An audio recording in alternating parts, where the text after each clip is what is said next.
Hey friends, it's Kimberly. Welcome back to our channel. Today we're looking at Acts chapter 18, and it's mostly just kind of continuing the story of Paul and where he's going, and how he's interacting with the original disciples, and then meeting Priscilla and Aquila and those kind of things. So it's just kind of detailing how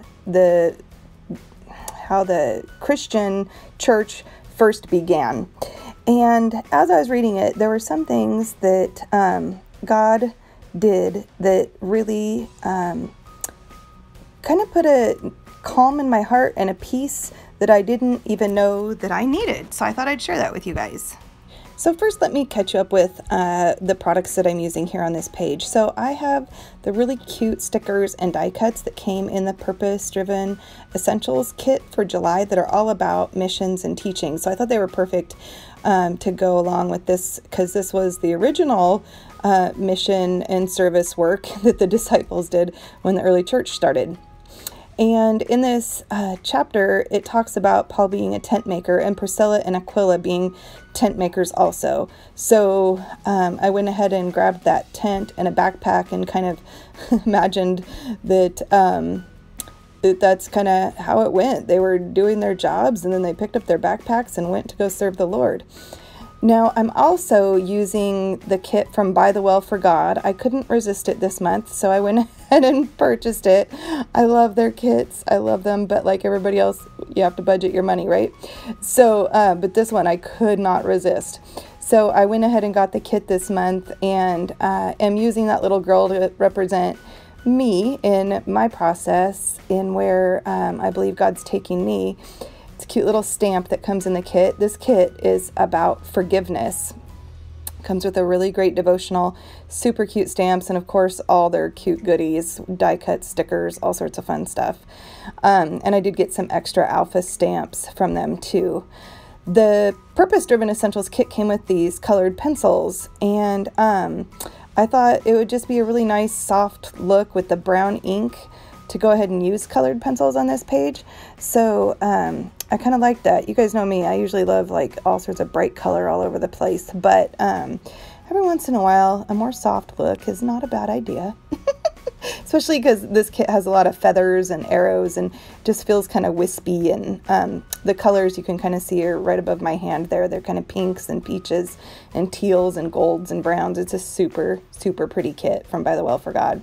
So that's what I'm using to document these things. It's kind of a hybrid here between two different companies and their kits, and getting the best of both worlds here. And I just highlighted the verse where God says to Paul, don't fear, just go where I send you. I'm paraphrasing.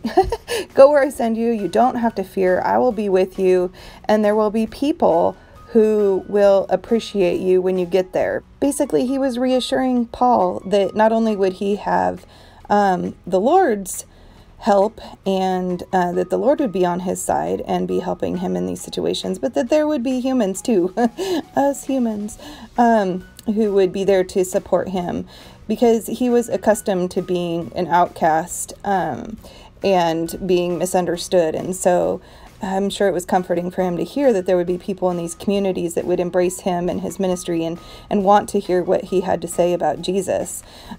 So this got all me thinking, and it talked about how Paul went into this place, and then he went into that place, and then he went into this town, and then he moved on, and then he was there for a year and a half, and then he moved on. And I grew up in the Methodist Church, which has an itinerant ministry structure. And that means their pastors get moved it can be kind of on average about every 3 years. And that was normal to me growing up, always having kind of a new pastor coming into a church and saying goodbye to your old pastor. I didn't even know other churches did it any other way. But if you've grown up in a church that does not have an itinerant ministry, it probably sounds atrocious to lose your pastor every 2 to 3 years. And it was hard, but the idea was based on this. It was based on the early church, and that pastors would come in and out of towns, and the fresh teaching of these pastors would bring new life into the church, new perspectives, and that it would keep the church healthier. There's arguments to all sides. We're not going to argue it right now, but it just brought me back to my childhood and how different my life has been in a church where you're not always worried that the pastor's going to leave in like a year. Or you're not thinking about, oh gosh, when this pastor leaves, our church is going to be so different. That hasn't been a part of my mindset. So I went back to this, and then it also made me think about my own life and how many times I have switched careers, done different ministries, been in different groups, small group studies, things like that in different seasons. And as I see other people like build a steady career, and as I thought I was going to be building a career in counseling that I was going to retire from sometimes, I let that impact my self-esteem, and I think, well, gosh, I just look flighty. Funny, because there's a girl with ribbons in her, or feathers in her hair that looks like she's flying. Okay, so I feel a little flighty, like that little girl there on my page. And that I look like maybe I can't keep a commitment, I can't sit down for 5 minutes and carry something through. But as I began to kind of pour out those old wounds from God, the lies basically about me, God revealed just how much they are not the truth. That He is the one that has continued to move me into new places, and I've been willing to follow and go. And so instead of it being a character defect, God sees it as an asset. Now, that doesn't mean the world sees it as an asset. That doesn't mean the world understands me. The world doesn't understand my life. One minute I'm doing one thing, and the next minute I'm a professor at a college, and the next minute I'm doing life coaching, and the next minute I'm doing art, and like I'm always guessing from an outsider's perspective. My life looks either interesting or strange. I'm not sure which, maybe both. But it's been both for me. It's been interesting and strange too. So, anyway, I'm showing you my tiny attacher because I don't have one of the cool Tim Holtz ones. I got that at the dollar store, and it puts the same staples in as Tim Holtz's tiny attacher. So if you've ever had tiny attacher envy, I don't even think God needs you to repent from that, because like tiny attacher envy is a real thing. I'm just kidding, you guys. Anyway, I think the tiny attacher is really cool that Tim Holtz makes. Puts in these tiny little staples, and they're so cute. But you can get one at the dollar store. Just little heads up. Okay, back on track, Kimberly, back on track. Stop talking about staples.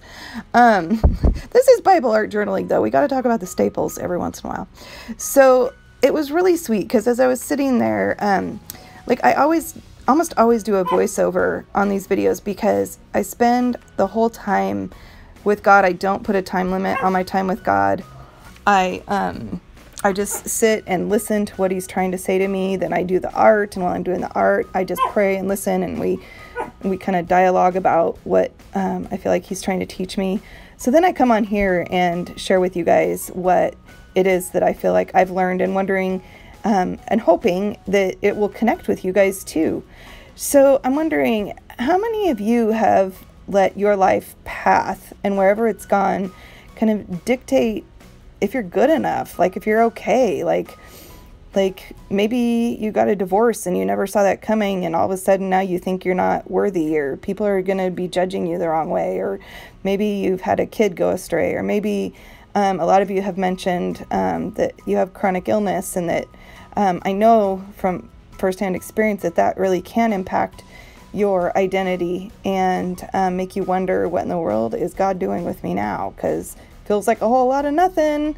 But what I want to encourage you is that we all go through seasons. Some people's lives will look more steady than others. And if you're watching other people's lives on social media, you're getting the highlight reel too. So you're getting all their best moments.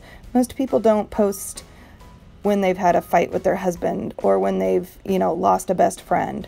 So try not to judge yourself. Try to just sink into the fact that God's going to take us in and out of different seasons and places and times, but that we don't need to fear, that we just need to follow Him into those places, and He's going to take very good care of us, and even put people there who support us and understand us. All right. I hope you guys are having a great week, and I will see you back on Sunday for our Sunday Psalms. Bye-bye.